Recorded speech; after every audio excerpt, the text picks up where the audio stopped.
Secretary Blinken, dear Tony, welcome back to NATO headquarters. It's always a great pleasure to welcome you. And let me start by thanking you for everything you do.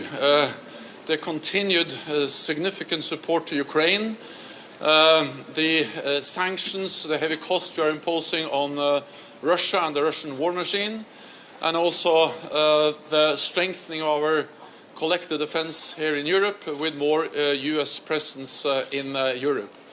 And let me also thank you for your tireless efforts to consult, to coordinate with NATO allies, and to share intelligence and information throughout this crisis.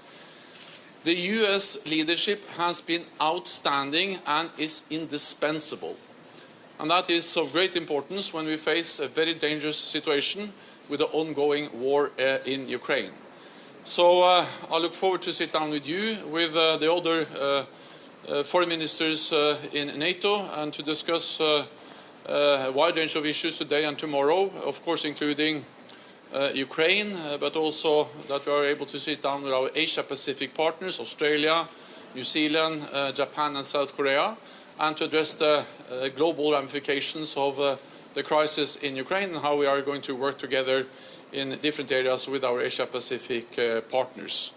And then, of course, tonight we will start to have our meeting with a discussion addressing the strategic concept, which is an important document for NATO, outlining how NATO should continue to be the strongest alliance in history, facing a more dangerous world and a new security reality. So once again, welcome. It's great to have you here. Thank you, Jens, very much.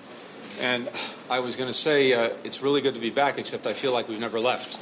In fact, I'm going to ask you if there are apartments available at NATO headquarters, because we're here so much that we probably need one.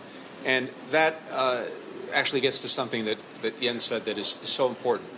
A hallmark of everything that we've been doing in the months leading up to Russia's aggression against Ukraine and in the time since has been our extraordinary collaboration, coordination, consultation on every element of the response. And that's exactly what we're continuing here today and tomorrow.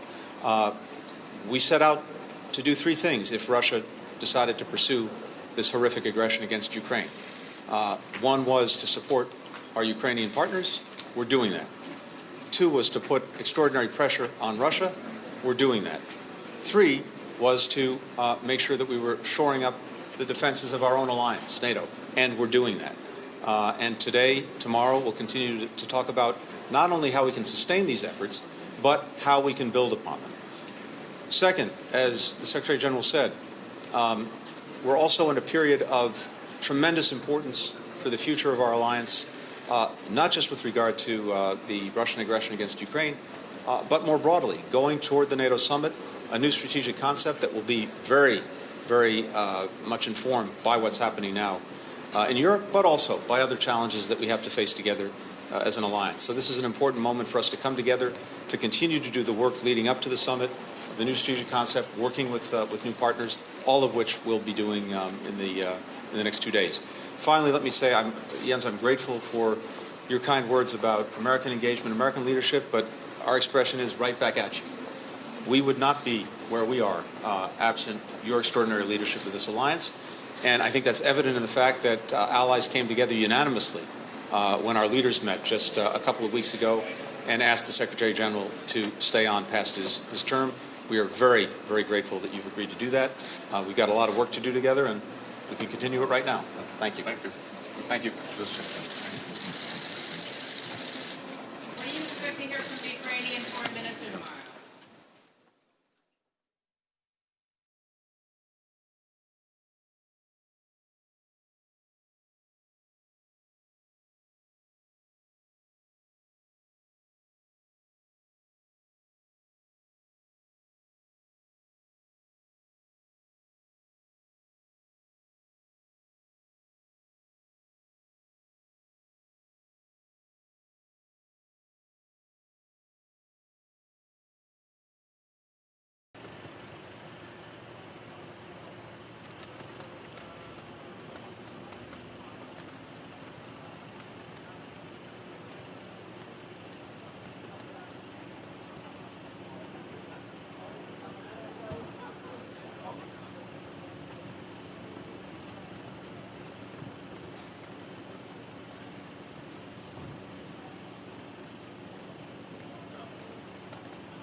Okay. Why did you decide to send tanks to Ukraine?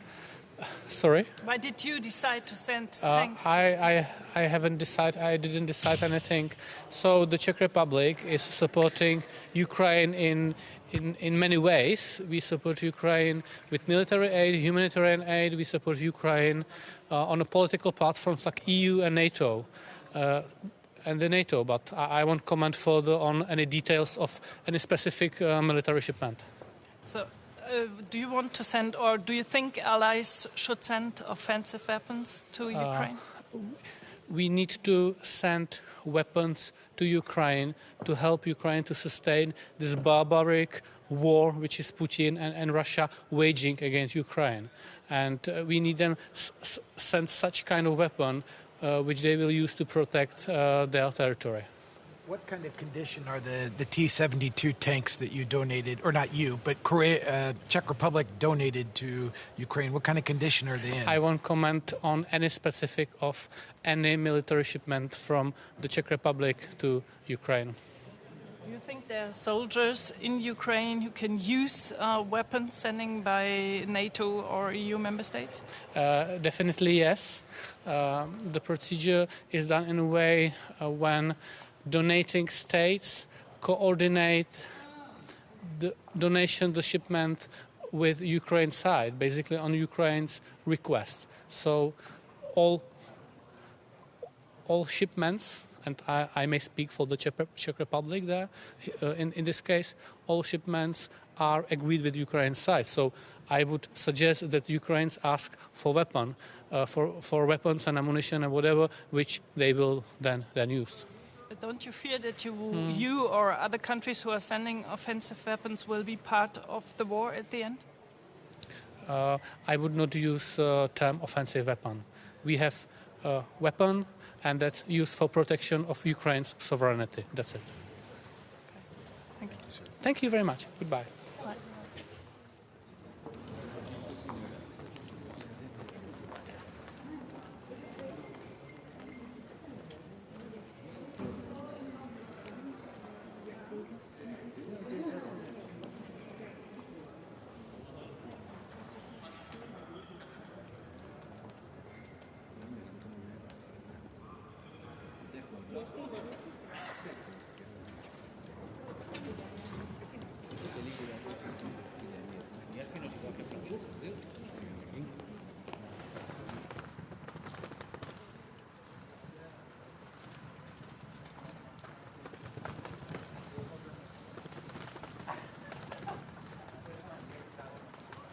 Ah, no, de PP.